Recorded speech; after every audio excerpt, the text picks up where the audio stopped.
चलिए सीधे आज के इस विश्लेषण में उतरते हैं। हम बात करने वाले हैं एक ऐसी जगह की जहां भारत का प्राचीन आध्यात्मिक ज्ञान आधुनिक क्लिनिकल साइकोलॉजी से आकर मिलता है। आज हम राम रक्षा स्तोत्र और उसके पीछे के शरीर विज्ञान को समझेंगे। ये सिर्फ कोई धार्मिक पाठ नहीं है, बल्कि आज के इस अशांत मन के लिए एक प्रोटेक्टिव ग्राउंडिंग टूल, यानी एक ठोस कवच के रूप में कैसे काम करता है, आइए इसका पता लगाते हैं। आज के इस रोड मैप में हम इन मुख्य बिंदुओं पर नजर डालेंगे। पहले, आधुनिक समस्या क्या है, इस वज्र कवच की उत्पत्ति कहां से हुई, आंतरिक शक्ति कैसे बढ़ती है, इसके पीछे का शारीर विज्ञान क्या है, और सबसे जरूरी, इसके ठोस वैज्ञानिक प्रमाण क्या कहते हैं। तो सबसे पहले बात करते हैं हमारी आज की स्थिति की, यानी द क्राइसिस ऑफ नाउ। सोचिए जरा, इस ओवर स्टिमुलेटेड दुनिया में हम ग्राउंडिंग या मानसिक शांति आखिर कैसे ढूंढें। आजकल लगभग हर कोई शैक्षणिक दबाव, करियर की अनिश्चितता या फिर लगातार बचते इस डिजिटल शोर से जूझ रहा है। वर्ल्ड हेल्थ ऑर्गेनाइजेशन के आंकड़े तो वाकई डराते हैं। हर 5 में से 1 किशोर एंजाइटी डिसऑर्डर का शिकार है। इसीलिए बिना दवाइयों के किसी आसान और प्राकृतिक विकल्प की तलाश अब और भी तेज हो गई है। और यही एंट्री होती है हमारे दूसरे भाग की, इस प्राचीन रक्षक यानी डायमंड शील्ड की। तो राम रक्षा स्तोत्र आखिर है क्या? ये एक बेहद पवित्र प्राचीन संस्कृत स्तोत्र है, जिसे एक आध्यात्मिक कवच या प्रोटेक्टिव आर्मर माना गया है। शाब्दिक रूप में इसे वज्र पंजरा या एक भेदा ना जा सकने वाला डायमंड शील्ड भी कहा जाता है। एक ऐसा कवच जो हमारे मन, शरीर और आत्मा को नकारात्मक ऊर्जाओं से पूरी तरह सुरक्षित रखता है। इसकी उत्पत्ति की कथा आपसी में किसी सिनेमैटिक एक्सपीरियंस से कम नहीं है। पौराणिक मान्यता है कि स्वयं भगवान शिव ने इसकी संरचना की थी। हुआ कुछ यूं कि एक रात शिव ने ऋषि बुधा कौशिका के सपने में आकर उन्हें यह पूरा स्तोत्र सुनाया, और अगली सुबह एकदम ब्रह्म मुहूर्त में उठते ही ऋषि ने बिल्कुल वही श्लोक शब्दशः भोजपत्र पर लिख डाले। सोचकर देखिए, एक शक्तिशाली कवच सपनों की दुनिया से सीधा इस भौतिक दुनिया में आ गया। अब सवाल उठता है, ये शब्द दरअसल काम कैसे करते हैं? इस स्तोत्र के हर एक श्लोक में पूरी श्रद्धा के साथ भगवान राम के अलग अलग रूपों का आह्वान किया गया है, ताकि हमारे शरीर के हर एक हिस्से की सुरक्षा हो सके।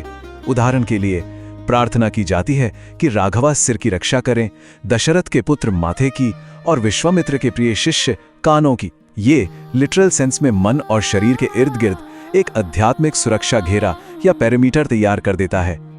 आगे बढ़ते हैं तीसरे हिस्से की तरफ, जहां हम इसके आंतरिक योगिक प्रतिवाद को समझेंगे। एक बहुत ही खास श्लोक आता है, आदौ रामा तपोवनादि गमनम। सच कहूं तो यह सिर्फ भगवान राम की जीवन कथा नहीं दोहराता। योगिक नजरिए से देखें तो अयोध्या का आराम छोड़कर वनवास जाना और राक्षसों का सामना करना दरअसल हमारी खुद की आंतरिक यात्रा को दर्शाता है। ये फियरलेसनेस यानी निर्भयता पाने का एक प्रतीक है। इसका पाठ हमारे अंदर छिपे हुए उस साहस को जगाता है। और ये चीज बहुत ही खूबसूरती से दर्शाती है कि कैसे प्राचीन शब्द आज की बायोलॉजिकल रियलिटी से जुड़ते हैं। प्राचीन आध्यात्मिक दावा है कि ये स्तोत्र शरीर की रक्षा करता है और बुराई का नाश करता है। वहीं आज का शरीर विज्ञान कहता है कि ऐसा रिदमिक उच्चारण हमारे पैरासिम्पैथेटिक नर्वस सिस्टम को एक्टिव कर देता है, जिससे कॉर्टिसोल यानी स्ट्रेस वाले हार्मोन्स कम होते हैं। है ना अध्यात्म और विज्ञान का एक बेहतरीन मिलन। तो इससे हम आते हैं अपने चौथे पॉइंट पर, चैंटिंग का शरीर विज्ञान और ध्वनि की न्यूरोलॉजी। सही लय में पवित्र ध्वनियों का उच्चारण करना यह सिर्फ कोई विश्वास नहीं है, ये लिटरली एक न्यूरोलॉजिकल इंटरवेंशन है। मेडिकल रिसर्च दिखाती है कि ये हमारे अंदर एक रिलैक्सेशन रिस्पॉन्स ट्रिगर करता है।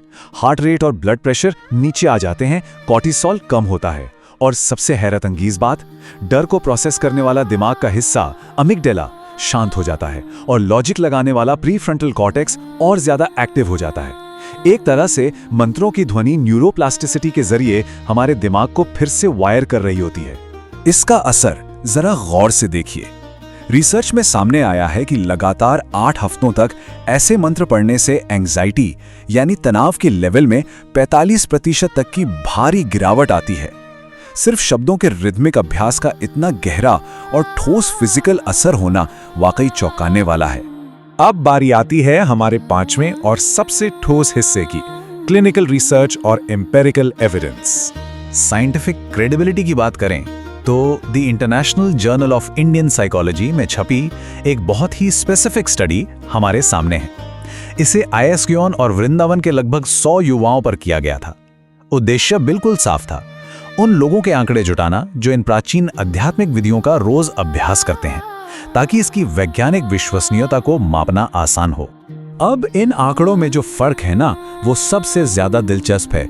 बेक एंजाइटी इन्वेंट्री यानी BAI स्कोर को देखें तो नियमित रूप से मंत्र पढ़ने वालों का एंजाइटी स्कोर सिर्फ 10.4 था, जबकि ना पढ़ने वालों का 16.2। उसी तरह क्वालिटी ऑफ लाइफ इंडेक्स में भी चैंटर्स 68.2 के स्कोर के साथ काफी बेहतर स्थिति में थे। ये फर्क पूरी तरह से स्टैटिस्टिकली सिग्निफिकेंट है और बताता है कि अध्यात्म का असर आंकड़ों में दिखता है। और हाँ, इस अभ्यास को आप कितनी बार करते हैं इसका भी सीधा असर होता है। डेटा ने बिल्कुल साफ कर दिया कि जो लोग इस अभ्यास को रोजाना अपनाते हैं, जो इस स्टडी में लगभग 43% लोग थे, उनका साइकोलॉजिकल बैलेंस सबसे ज्यादा मजबूत था। मतलब साफ है, नियमित आदत ही लो स्ट्रेस और बेहतर फोकस की असली कुंजी है। तो इन सब बातों को अगर हम समेटें तो राम रक्षा स्तोत्र के इस एक अनुवाद पर गौर कीजिएगा। इसमें बताया गया है कि जो कोई इस राम रक्षा कवच का सच्ची निष्ठा से पाठ करता है, उसे लंबी आयु, खुशी, सफलता और सबसे जरूरी विनम्रता का आशीर्वाद मिलता है। ये लिटरली आध्यात्मिक श्रद्धा और आज के समय की साइकोलॉजिकल वेलबींग का एक परफेक्ट कॉम्बिनेशन है।